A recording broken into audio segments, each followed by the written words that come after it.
Hey, it's David Pingree. Welcome to another edition of Dialed In. We're out here at Glen Helen today with a 2016 Kawasaki 250F. We've got some time on this thing. We've got some good settings for you, so let's get into them. All right, the Kawasaki 250 engine, very strong. This thing has been kind of it's the same power plant for the last few years, but fortunately, it's a very good power plant. There hasn't been a whole lot that it's needed. Again, with the couplers on this bike, I like the aggressive one a little bit better, the white one. Comes standard with the green. White one's a little leaner, just gives the thing a little bit more of a sharp feel and a little more over rev. So on a 250F, you're not really worried about having too much power coming out of turns, so I would definitely tell you to give the white coupler a try. The leaner one might be a better bet. That's what I liked.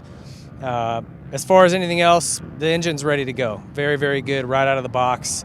Gearing is good. I wouldn't mess with gearing. Just make sure the thing's got fuel in it and go. The chassis on the Kawasaki, pretty easy to get set up. Didn't take us too long. I've got some standard settings and then kind of where we ended up, so I'll go through those with you. On the fork, Kawasaki recommends being 7 out on the fork compression clickers, so all the way in and back out 7.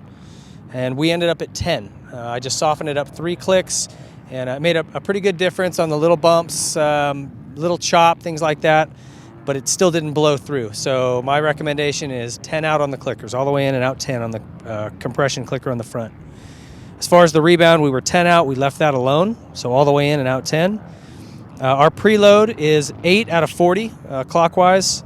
Tube height is 5 millimeters, and we've got the standard spring rate in there. On the shock, the low speed compression is recommended at 11 clicks out. We went to 14. Again, just soften it up a little bit, keep that balance between the front and the rear. High speed compression is 2 clicks out, or 2 turns out. So all the way in, 2 turns out. Rebound is at 14 clicks out. Didn't touch the rebound. Has a nice feel to it, not too quick, not too slow. And sag for this, very important, 105. Try to hit that number. You can be 1 or 2 up or down depending on how you like the bike to feel, but really shoot for that 105 millimeter number. I didn't have to toy with any of this. Once we found this setting, it was a couple clicks. We were there. I was really comfortable.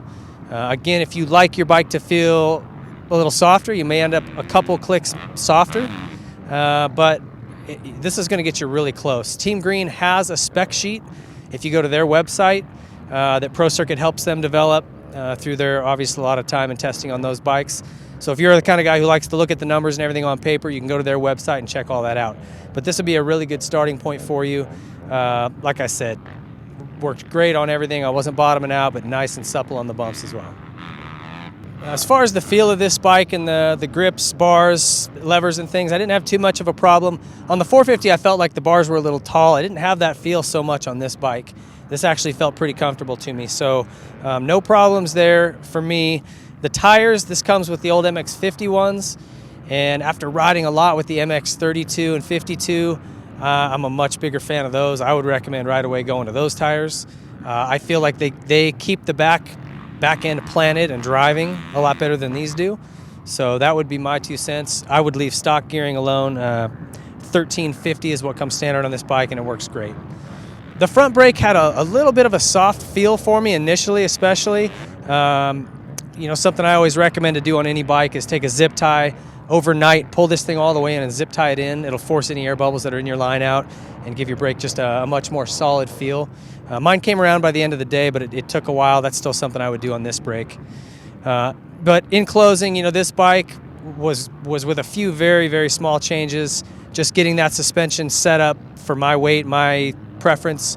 This thing is awesome. Great bike. You're going to love it if this is what you got. Start with these settings and give them a try, and you should have a real good platform to build from. Thanks for watching.